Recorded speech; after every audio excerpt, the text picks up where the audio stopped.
हरे कृष्णा। जय श्री राधे। तो हम लोग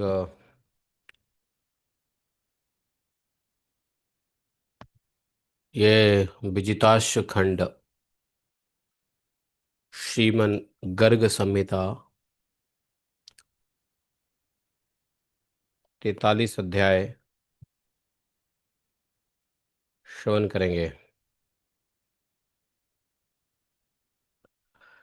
बालं नवीनशतपत्रविशालनेत्रं बिम्बाधरं सजलमेघरुचिं मनोज्ञं मन्दस्मितं मधुरसुन्दरमन्दयानं श्रीनन्दनन्दं अहमनशां नमामि। मञ्जीरनुपूरणवत्रत्नकाञ्ची श्रीहारकेशरिन्नः प्रत्यत्नसङ्गं दिष्ट्यार्तिहारिं शिबिन्दुविराजमानं वन्दे कलिन्दतनुजाटभट्पालके तट्बालकेलिं पुरनेन्दुसुन्दरमुखपरिकुञ्चिताग्रः केशानवीनघननीलनिभास्वरन्तः राजन्तानतशिरकुमुदस्य यस्य नन्दात्मजाय सबलाय नमो नमस्ते। नंदनंदन भगवान श्री कृष्ण की जय। हरे कृष्णा कृष्ण कृष्ण हरे हरे, हरे राम राम राम हरे हरे। हरे कृष्णा कृष्ण कृष्ण हरे हरे, हरे राम राम राम हरे हरे। तो नारद जी 43 चैप्टर में अब कह रहे हैं कि इत्थम खंडम तो भद्राश्वम जित्वा श्री जयाद यादवेश्वर है। राजन, इस प्रकार भद्राश्व वर्ष पर विजय पाकर श्री यादवेश्वर श्री हरि यादव सैनिकों के साथ इला वर्ष को गए। इला वृत्त वर्ष, इला वृत्त वर्ष किधर है?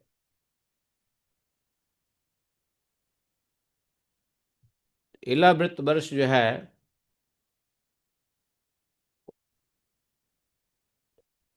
तो आप लोगों ने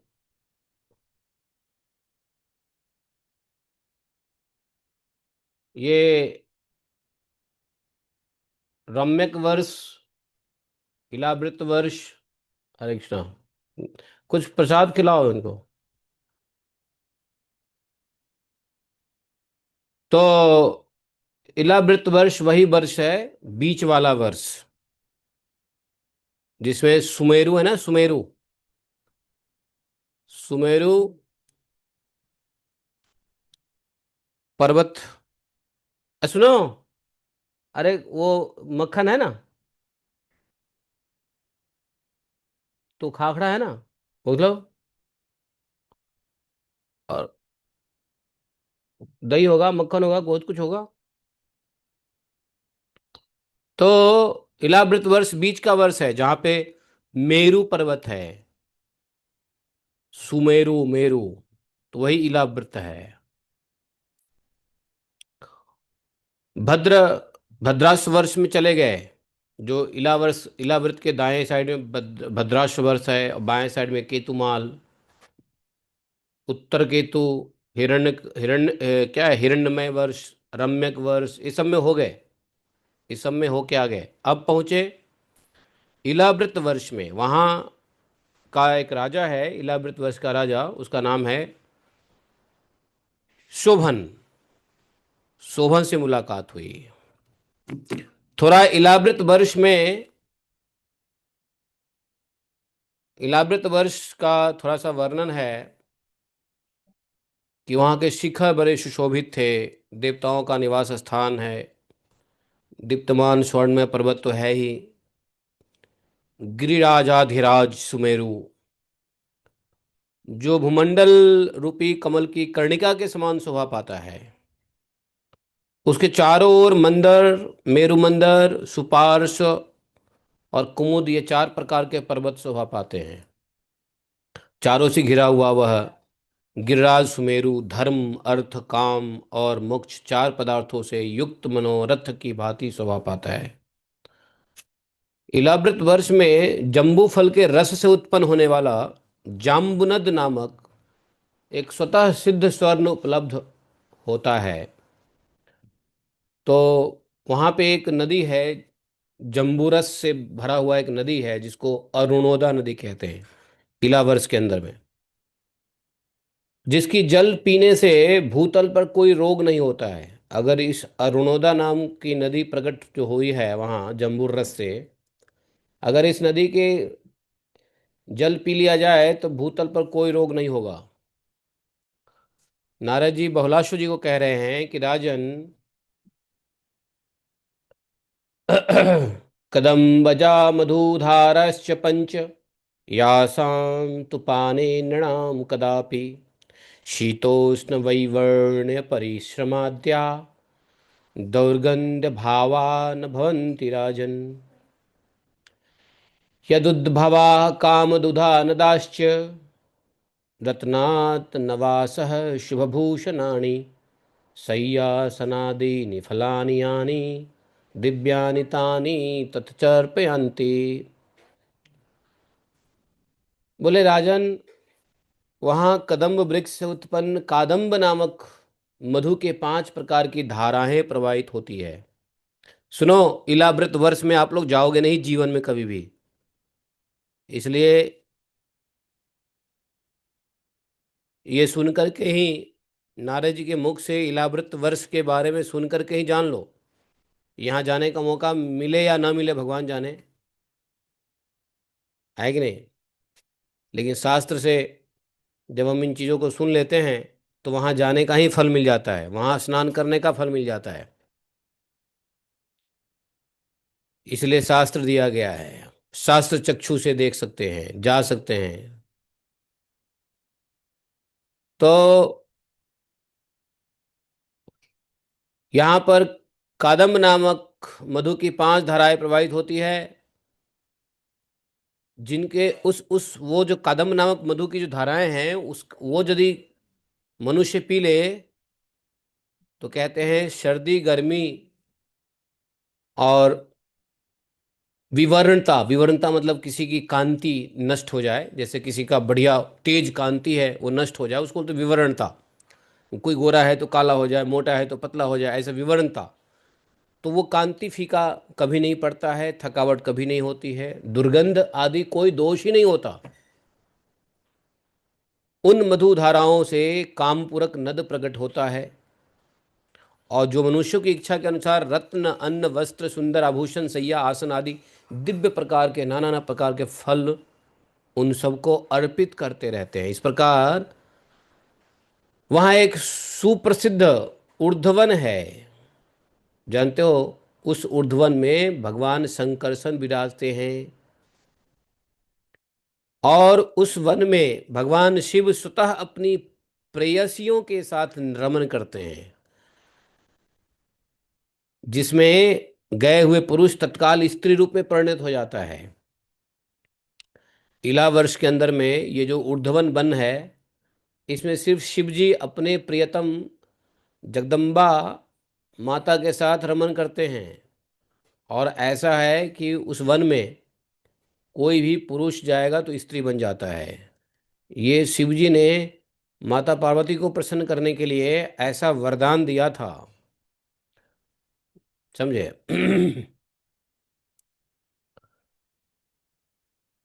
इसकी कथा भागवतम में हम लोग सुनते हैं कि कब शिव जी ने ऐसा वरदान दिया पार्वती जी को प्रसन्न करने के लिए, जब वो क्या नाम था, सुदुम्न, राजा सुदुम्न था, जो पहुंच गया वहाँ पे घोड़ा घोड़े को लेकर के, घोड़ा घोड़ा उसका घोड़ी बन गया, खुद जो है ना वो स्त्री बन गई।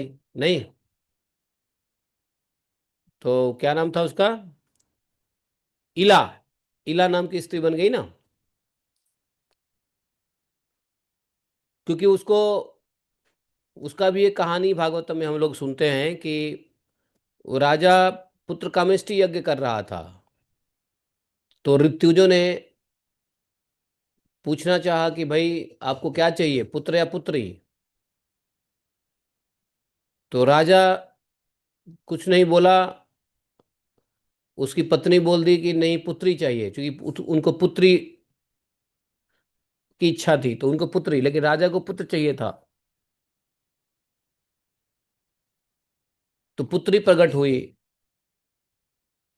और पुत्री प्रकट हुई तो राजा ने कहा मैंने तो पुत्र की कामना किया था, तो पुत्री कैसे आ गई? तो साधुओं ने फिर से उसको स्त्री से पुरुष कर दिया, पुत्र कर दिया। और बाद में हुआ यूं कि दोबारा से वो स्त्री बन गए। तो 6 महीने पुत्र, 6 महीने स्त्री, 6 महीना पुरुष, ऐसा बनते रहे वो। ये भी एक कथा है भागवतम में। तो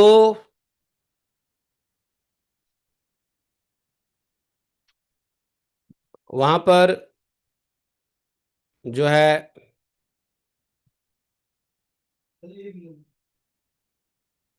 काफी अच्छे से सुगंधित वृक्ष होते हैं वहां पे।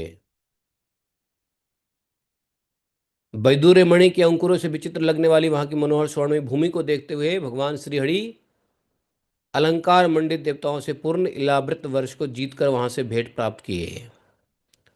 और पहले सतयुग के समय में एक राजा हुए थे ना, मुचकुंद। मुचकुंद के जामाता, जामाता किसको कहते हैं?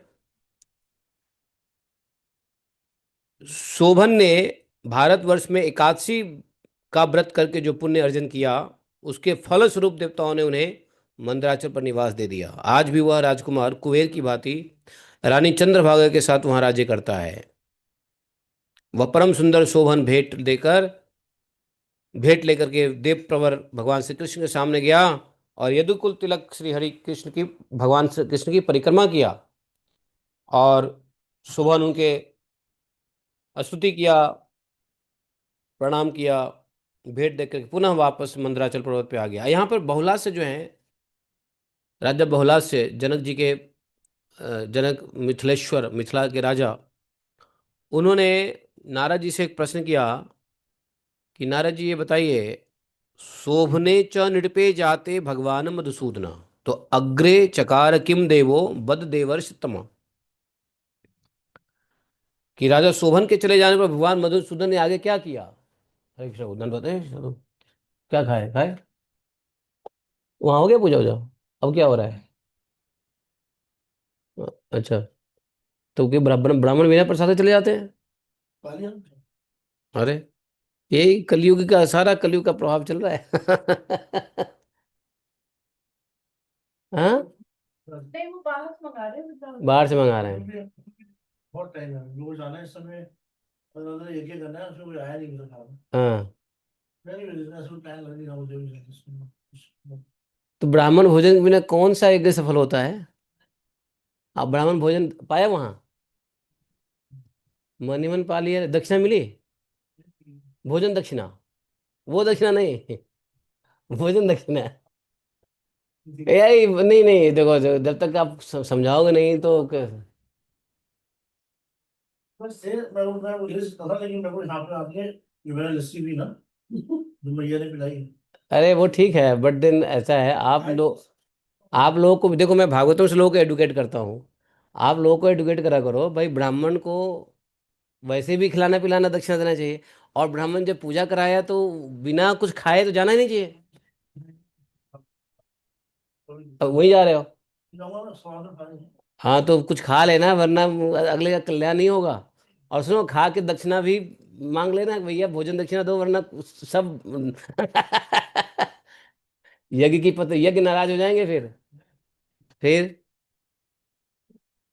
ना ना, उसको बोलो बोलो, नहीं तो मैं फोन करूं। शिक्षा दे दो भाई। ये कर्मकांड के साथ साथ शिक्षा भी दिया करो। हाँ। तो नारद जी बोले, सरोवरम परम दिव्यम तस्मिन मंदर सानुमुनि सौवर्ण पंकजम वीक्ष किरीटी प्राह माधवम। नारद जी ने कहा, राजन, उस मंदराचल के शिखर पर एक परम दिव्य सरोवर है, उसमें स्वर्णमय कमल खिलते हैं। यह देखकर किरीटधारी अर्जुन ने माधव श्री कृष्ण से कहा, अर्जुन बोले, देवकी नंदन, सुवर्णमयी लताओं और स्वर्णमय कमलों से व्याप्त यह अद्भुत कुंड किसका है, मुझे बताइए। भगवान कृष्ण कहते हैं कि पृथु पुरो राजराज स्वयंभू कुलोद्भवम। स्वयंभू मनु के कुल में एक राजा धीराज पृथु ने यहाँ दिव्य तप किया था, और उन्हीं का यह अद्भुत दिव्य कुंड है। पार्थ, इसका जल पीकर मनुष्य सब पापों से मुक्त हो जाता है, और इसमें स्नान करके नरेतर प्राणी भी परम धाम में पहुंच जाता है। नारद जी कहते हैं, राजन, यही साक्षात भगवान ने, यहीं यहीं पर साक्षात भगवान ने एक तपोभूमि में पदार्पण किया, जहाँ सदा आठों सिद्धियाँ मूर्तिमान होकर नृत्य करती। और उन सिद्धियों को देखकर उद्धव ने सनातन भगवान से पूछा। उद्धव बोले, कस्य यम सुतोपभूमि मंदराचल सन्निधौ मूर्ति मत्यो विराजत्य का स्त्रियो वेद थे प्रभो। भगवान, मंदराचल के समीप यह सुंदर तपोभूमि किसका है? प्रभु, यह कौन सी स्त्रियां मूर्ति मती होकर विराज रही है, कृपया यह तो बताइए। भगवान ने कहा, उद्धव जी, यहाँ पहले स्वयंभू मनु तपस्या किए थे, और उन्हीं की यह सुंदर तपोभूमि है जो आज भी परम कल्याणकारिणी है। यही नारी रूप धारणी अष्ट सिद्धियाँ सदा विद्यमान रहती हैं यहीं पर, और यहाँ जो कोई भी आ जाए उसे भी आठों सिद्धियाँ प्राप्त हो जाती है। यह एक क्षण, यहाँ एक क्षण भी तपस्या करके मानव देवत्व प्राप्त कर लेता है। चतुर्मुख ब्रह्मा भी इस तपोभूमि के महात्म्य का वर्णन करने में समर्थ नहीं है। ऐसा तो वर्णन है। नारद बोले, इति युक्त्वा भगवान कृष्ण स्वसैन्य परिवारितः। ऐसा बोल करके भगवान श्री कृष्ण अपनी सेना से घिरे हुए बारंबार दुम्बिया बजवाते हुए उन उत्कट प्रदेशों में, अत्यंत उत्कट प्रदेशों में, जहाँ पूर्व काल में हिरण्यकशिपु दैत्य ने तपस्या की थी, और जहाँ लीलावती नाम की एक स्वर्णमयी नारी है, नगरी है, उस लीलावती नगरी के स्वामी साक्षात वितिहोत्र नामधारी अग्नि हैं, और जो उत्तम व्रत का पालन करते हुए नित्य मूर्तिमान होकर राज्य करते हैं। उन धनंजय देव ने भी परम पुरुष परमात्मा श्री कृष्ण को अनेकों प्रकार से भेंट दिया, उत्तम स्तुति किया। इस प्रकार सारे इलावृत वर्ष का दर्शन करते हुए देवादिदेव भगवान श्री कृष्ण वेद नगर में गए, जो जम्बू द्वीप का एक मनोरम स्थान है। उस नगर में भगवान निगम, अर्थात निगम किसको कहा गया है? निगम अर्थात वेद। वहाँ पे वेद सदा मूर्तिमान होकर दिखाई देती हैं उसमें, और उनकी सभा में सदा वीणा पुस्तक धारणी सरस्वती सुंदर मंगल के अधिष्ठान भूत श्री कृष्ण के चरित्र का गायन किया करती है। उर्वशी और विप्रचित्ति आदि अप्सराएं वहां नाचती हैं, सरस्वती गाती हैं, वेद मूर्तियां मूर्तिमान होकर के रहती हैं। वे अपने हाव भाव और कटाक्षों द्वारा वेदेश्वर को रिझाती रहती है। और मैं, अर्थात नारद जी स्वयं कह रहे हैं, मैं विश्वावसु, तंबरू, सुदर्शन, चित्ररथ, ये सब लोग वेणु, वीणा, मृदंग, मरुयष्टि आदि वाद्यों को खरताल एवं दुदुम्बियों के साथ विधिवत बजाया करते हैं ठीक ठीक से। वहाँ हर्ष, दीर्घ, प्लुत, उदात, अनुदात, स्वरित, सानुसानिक हैं, और निरसुनासिक 18 भेदों के साथ स्तुतियां गाई जाती है। वेदपुर में 8 ताल, 7 स्वर और 3 ग्राम मूर्तिमान होकर विराजते हैं। ताल 8 है ना, 7 स्वर है। तो उस वेद नगर में, उसका नाम ही है वेद नगर, तो वेद नगर में राग रानियां भी मूर्तिमती होकर निवास करती है। भैरव, मेघमल्लार, दीपक, मालकोष, श्रीराग, हिंदोल, ये 6 राग बताए गए हैं। और इनकी अलग अलग 5-5 स्त्रियां हैं, रागनियां हैं, राग रागनियां, तो 6 राग है। भैरव, मेघमल्लार, दीपक, मालकोष, श्रीराग और हिंदोल, और उनकी 5-5 रानियां स्त्रियां हैं, तो 6 पंचे 30 हो गया। और फिर उनके 8-8 पुत्र हैं, तो कितने हो गए? 6 के 5 स्त्रियां, 30 तो स्त्रियां हो गई, और सबसे 8-8 पुत्र हुए। 8 3 का 36, नहीं, 8 3 का 24 हैं, 240, मतलब 240 राग रागनियां हो गया।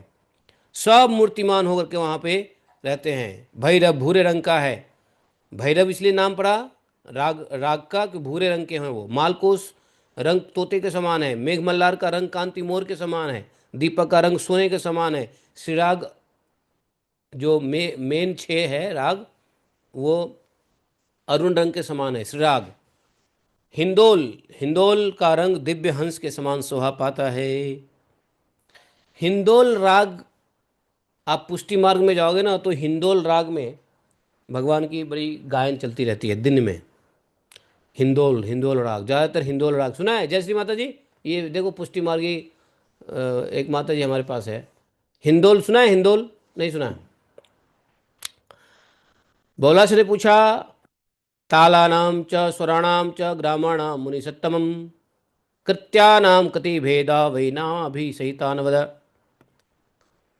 तो बोले ताल स्वर ग्राम नृत्य, इनके कितने कितने भेद है, इन सब का नाम उल्लेख पूर्वक वर्णन किया। कि पूछा कि आप ताल स्वर ग्राम नृत्य इसके बारे में आप अलग अलग बड़ा डिटेल बताइए। तो नारद जी बोलते हैं, देखो, रूपक, चंचरिक, परमठ, विराट, कमठ, मल्लक, झित और जुटा, ये 8 ताल है। और निषाद, ऋषभ, गांधार, षडज, मध्यम, धैवत, पंचम, ये 7 स्वर बताया है। माधुर्य, गांधार और ध्रव्य, ये 3 ग्राम माने गए हैं। रास, तांडव, नाट्य, गंधर्व, किन्नर, किन्नर, विद्याधर, गौह्यक और अप्सरस, ये नृत्य के 8 भेद हैं। है ना। जैसे नाट्य, नाट्य भी एक नृत्य है, गंधर्व नृत्य है, किन्नर नृत्य, तांडव नृत्य है, रास नृत्य है, और अप्सरस है, गोह्यक है। तो गोपियां जो नृत्य की वो कौन सी नृत्य है? वो रास नृत्य है। देखो रास तो लिखा हुआ है, रास, तांडव, नाट्य, ये 8 नृत्य के भेद बताए गए हैं। और इन सभी के 10-10 हाव भाव है। ये लोग जो क्लासिक डांसर वगैरह या जो भी है, ये सब उनको ये सब डिटेल में बताया जा सकता होगा।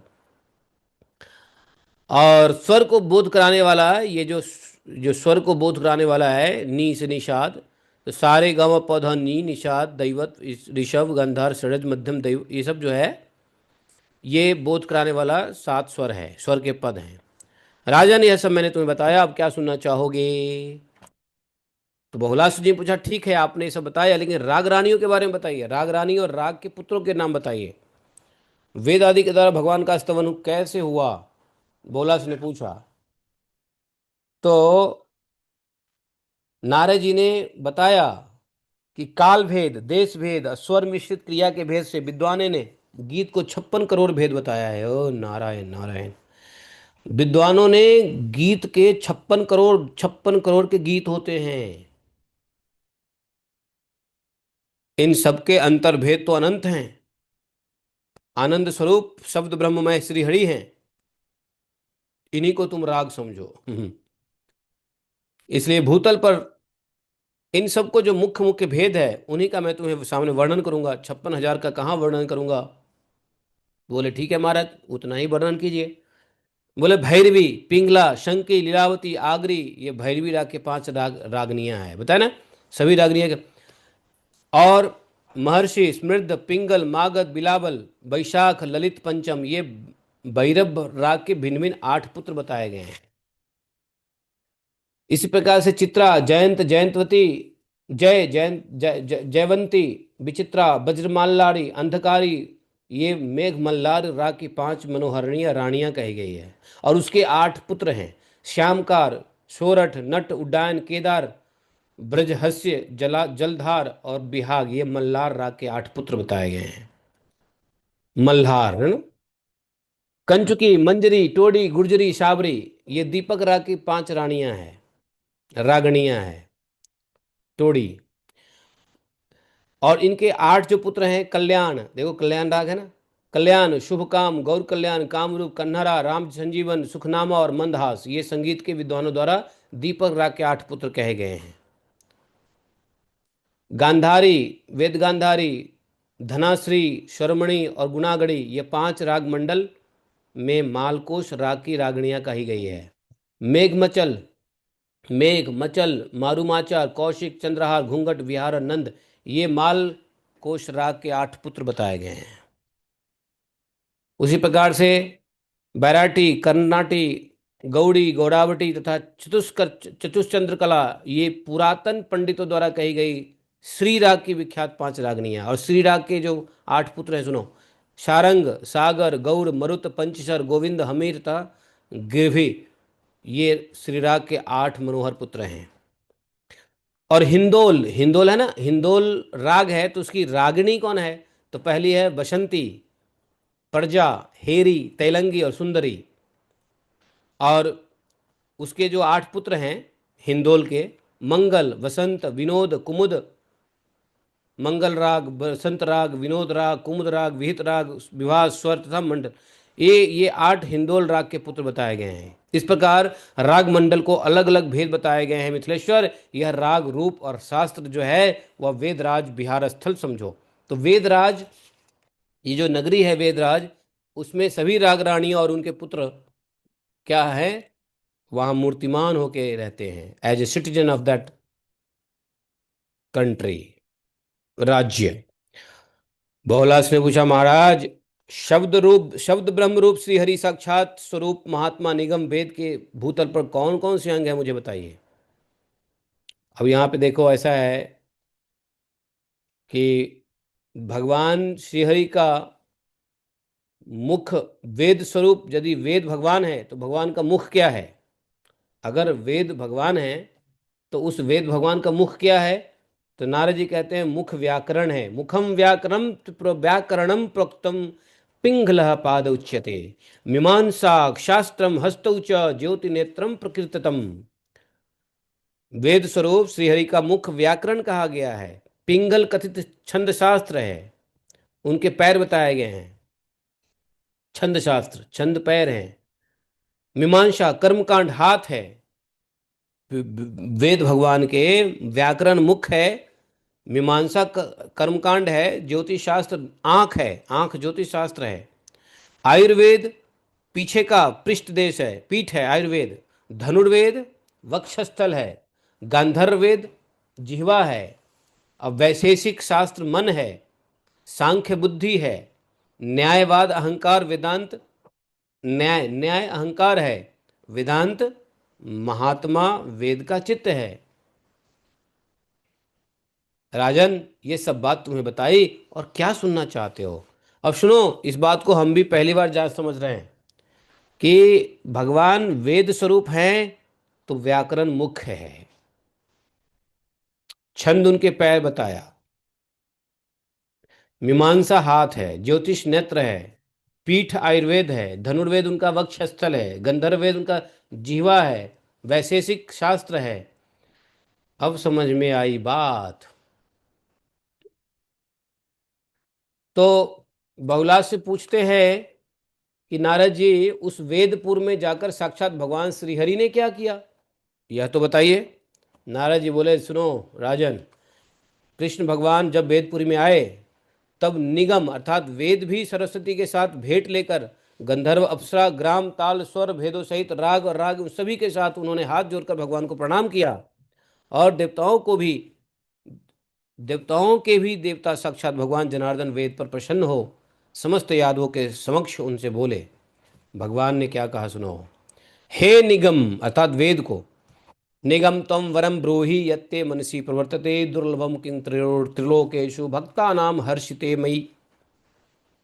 हे वेद, तुम्हारे मन में जो इच्छा हो उसके अनुसार कोई वर मांग लो। मेरे प्रसन्न होने पर तीनों लोकों में भक्तों के लिए ऐसी कोई वस्तु दुर्लभ हो ही नहीं सकती। वेद बोली, यदि देव प्रसन्नोऽसि सर्वे जे मे सुपार्षदा तेषां देव निजम रूपम दर्शयात्र परेश्वर। वेद बोले कि हे देव, यदि आप प्रसन्न हैं तो यहाँ मेरे जो ये उत्तम पार्षद हैं उन सबको आप दिव्य रूप का दर्शन कराइए। अत्यंत उदीप्त तेज वाला अपने निज धाम गोलोक में आपका जो स्वरूप है तथा वृंदावन में और वहाँ के रास मंडल में आपका जो रूप प्रकट होता है, उसी का ये सब लोग दर्शन करना चाहते हैं। वेद की कथन सुन करके साक्षात भगवान ने क्या किया, राधा के साथ अपने परम दिव्य रूप का उन्हें दर्शन कराया। जो राधा कृष्ण रहते हैं गोलोक धाम में वैसा दर्शन कराया, दिव्य रूप का दर्शन कराया। उस अनुपम रूप, सुंदर रूप को देखकर सब लोग मूर्छित हो गए। अपना शरीर तथा सुख भूल कर वे सभी सात्विक भाव से पूरित हो गए। और उस समय अत्यंत हर्ष से उत्फुल्ल होकर के वे वेद वाद्यों और मधुर शब्दों के साथ सत्पुरुषों के साथ देखते देखते भगवान के समक्ष नाचने गाने लगे। भगवान का माधुर्य मैं अद्भुत रूप जैसा सुना गया था वैसा ही देखा गया। उसी प्रकार वेद आदि ने फिर भगवान का जब वो रूप देखा तो सबने प्रार्थना किया। अब प्रार्थना जो कर रहे हैं, वेद ने किया, सरस्वती ने किया, गंधर्व ने किया, अप्सराओं ने किया, ग्रामों ने किया, तालों ने किया, लय ने किया, स्वर ने किया है। तो वो कैसे किया सुनो। संज्ञान मात्रम सदसत्त परम बृहत् छसत्त प्रशांतम विभवम समम महत त्वां ब्रह्म वंदे वसुदुर्गमं परम सदा सुधाम्ना परिभूत कैतवम। सरस्वती ने कहा, महापरम त्वां किल योगिनो विदुः सविग्रहं तत्र वदन्ति सत्वता दृष्टं तु यत्ते पदयो द्वयं मे क्षेमाय भूयात् महसामधीश्वरम्। गंधर्व ने प्रार्थना किया, श्यामं च गौरम वदितं सुधाम्ना कृतं त्वया धाम निजक्षया ही विराजसे नित्यमलम नित्यम अनित्यम अमलम च ताभ्यां घनो यदा मे चिकदामिनीभ्याम।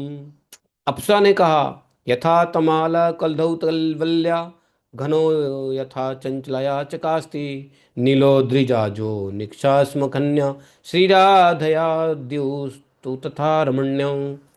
वेद ने कहा, हे देव, आप सत्य स्वरूप ज्ञान मात्र असत सत्य के परे व्यापक सनातन प्रशांत रूप विभात्मक सम महत प्रकाश रूप परम दुर्गम तत्पर परात्पर अपने धाम चिन्मय प्रकाश द्वारा भ्रम एवं अज्ञान के अंधकार को निरस्त करने वाला ब्रह्म है। आपको मेरा प्रणाम है। सदा स्वधामना परिभूत कैतवम तम ब्रह्म वंदे वसुदुर्गम परम। सरस्वती बोली, हे भगवान, महापरम ताम के लिए योगी लोग आपको परम ज्योति स्वरूप मानते हैं। वही भक्तजन आपको चिन्मय विग्रह से युक्त बताते हैं। इस समय जो आपके चरणारविंद युगल देखे गए हैं वे समस्त ज्योतियों के अधीश्वर हैं। वे सदा के लिए कल्याणकारी हों। गंधर्व बोले, हे प्रभु, श्याम और गौर तेज के रूप में अपने ही प्रकाश से प्रकाशित जो आपका तेजोमय स्वरूप है वह आपने अपनी इच्छा से प्रकट किया है।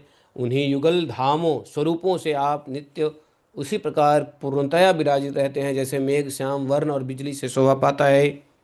ये राधा कृष्ण गोलोक धाम में बैठे राधा कृष्ण के दिव्य रूप जो देखा, उनकी दोनों की प्रार्थना हो रही है। जैसे तमाल सोने जैसी लता से, मेघ विद्युत माला से, और जैसे नील गिरिराज सोने की खान से सुशोभित होता है, उसी प्रकार आप आदि पुरुष श्याम सुंदर अपनी प्रेयसी श्री राधा रानी के नित्य सहचर्य से शोभा पाते हैं। ग्रामों ने बोला, जिनके चरणारविंदों के पावन पराग को शिव रमा लक्ष्मी, रमा मतलब लक्ष्मी, ज्ञानी पुरुष देव और देवताओं से श्री राधा अपने चित्त में धारण करना चाहती है, माधव के उन चरण कमलों का सदा भजन करो। तालों ने कहा, जिनके कारण राजा बलि सत्य स्वरूप होकर प्रतिष्ठित हुए, उन्हीं भगवान को बलि अर्पित करना चाहिए। अपने संतप्त चित्त रूपी गुफा में श्रीहरि के उस चरण को ही प्रतिष्ठित करके उसकी सेवा करो। गान लय बोले, संतजन जिनकी शरण लेकर दुख शोक को निकाल फेंकते हैं, श्री राधा माधव के उन दिव्य चरण कमलों को हम सदा हृदय में धारण करते हैं। अंत में स्वर बोले, स्वर कौन? सारे गामा पादा निशा, ये स्वर है। तो स्वर ने कहा, शरदिक्चपंक श्रियमेतीव विद्वेषकम मिलिंद मुनि लेढ़ितम कुलिशकन चिन्नावृतम। जो शरद ऋतु के प्रफुल्ल पंकज की शोभा को अत्यंत तिरस्कृत कर देते हैं, मुनि रूप भ्रमर जिसका आस्वादन करते हैं, जो वज्र कमल और शंख आदि चिन्ह से सुशोभित हैं, जिन पर सोने के नुपुर चमक रहे हैं, और जिन्होंने भक्तों के त्रिविध तापों का उन्मिलन कर दिया है, श्री राधा वल्लभ के उन चंचल द्युतिशाली जुगल चरणारविंदों को मैं हृदय में धारण करता हूं। चलत द्युतिम पद द्वयम हृदय दधामि राधापते है, ऐसा बताया। तो इस प्रकार से जो है राग रानियों और राग पुत्रों ने भी भगवान श्री कृष्ण की स्तुति की, और तब उनका द्वारकापुरी के लिए अंत में प्रस्थान भगवान करते हैं। अब जम्बूद्वीप तो राग रानी भैरव ने, मेघ मल्हार ने, सब ने भगवान की प्रार्थना किया है, स्तुति किया है। तो ये सब हम लोग कल पढ़ेंगे और फिर भगवान वापस आ जाएं कहाँ? द्वारका। और द्वारका में वहां पर यादव गंधर्व के साथ युद्ध होता है। बलभद्र जी प्रकट हो जाएंगे, गंधर्व सेना का संहार होगा, गंधर्व राज पराजित होंगे। फिर यादव सेना का एक और युद्ध होता है शक्रशख के साथ, उसको भी हरा देंगे। तो ये सब कथा आज नहीं, कल करेंगे।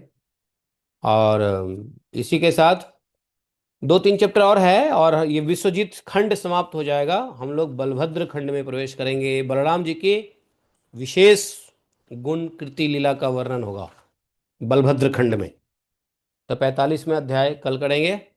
टोटल अध्याय है, विश्वजीत खंड में टोटल अध्याय है मात्र 50 अध्याय है।